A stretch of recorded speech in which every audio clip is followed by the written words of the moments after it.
So, without ado, what are your key takeaways? The 3 key takeaways from last week. I have notes. We talked about spirituality and enlightenment and those soul age groups. If you want, tune into those episodes Saturday.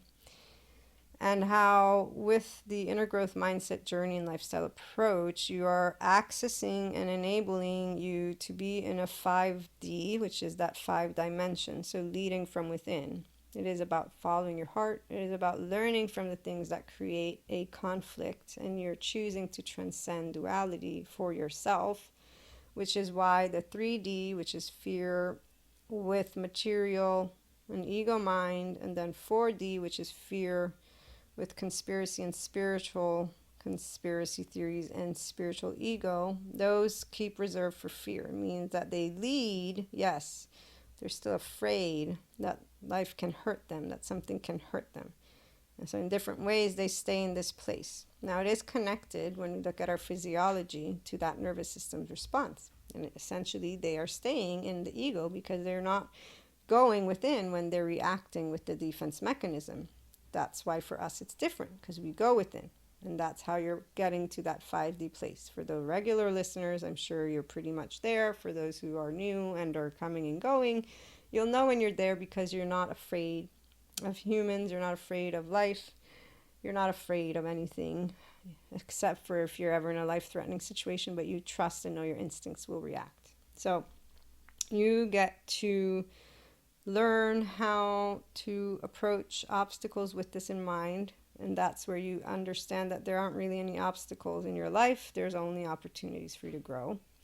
You get to choose love in life by focusing on your inner fulfillment, and you get to take from within with love, which means you're not taking from anyone. And when somebody's coming to take from you, you are finding the way that you can create balance for yourself without hurting their feelings. And finally, the transcending of negativity is where you're allowing yourself to achieve that transcendent function that Carl Jung talks about, and to be in a space where you're evaluating positivity and negativity, since there's no fear of you harming your life or anything harming you. Again, no concept, no system, no entity. There's no fear, because fear is allocated where fear is physically life-threatening situation. Once again, it's a choice that you're making from the state of consciousness, your brain, your thinking brain. You work with the emotions. If it's harder when you're working with them, like I say in the podcast, this is where you're not acknowledging what the ego wants. Because if it's harder, you're responding with societal engagement, meaning you would like the external to fulfill something. So it's not about condemning you. This is where you always just pay attention. And if you say, okay, wait, I'm feeling like this is really, really hard, allow yourself for a minute to just sit in your love, and then have a talk with that unknown, because this is what's happening. There's an unknown element that is probably bothering you, and you won't know the outcome. So that's practicing patience, love, and staying in this 0 space, because you're trying not to apply belief systems, because essentially they don't let you sit in peace. The belief system keeps you thinking which one's going to be what. Instead, what you accept is there's the unknown. I'm going to be comfortable in the unknown with myself and get doing something different. But you actually process the emotion. You want to allow yourself to achieve a sense of comfort with that element, which is why it's always the unknown element of life that you're dealing with if it's not feeling like it's getting lighter as you're doing that inner growth with the mind and heart harmony. Pay attention. But that's what I have for you today.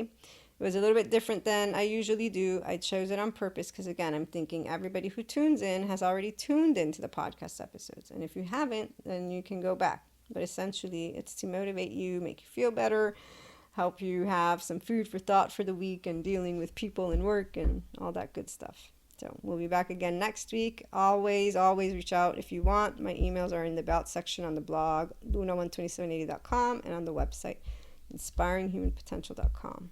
See you again next week. Oh, and we have some surprises coming, bringing together human and spiritual element. So this week I should be doing a video with a colleague, friend, but my plan is to maybe integrate more of them with others because I like the speaker thing. But also for the shorts, I'm going to start integrating at a certain point tidbits, bite-sized information on that, and I've already begun integrating them in the podcast. So just so you know. Ciao.